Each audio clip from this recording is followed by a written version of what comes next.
setelah ditampung selama 1 menit. Nah, ini airnya. Kita akan menghitung habis berapa ya, berapa liter ini ya. Bentar, nyari gayung dulu.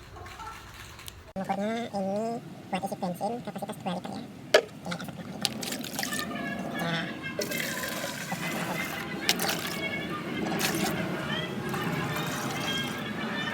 Videonya cepat ya. Nah, 2 liter.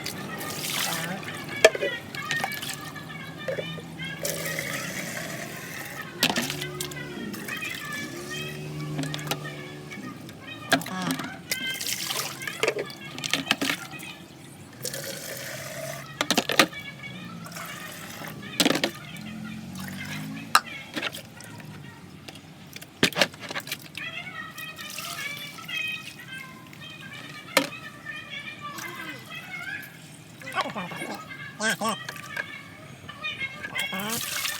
lihat. 6 liter lebih setengah, 6,5 liter ya. Kita nanti bandingkan sama speknya.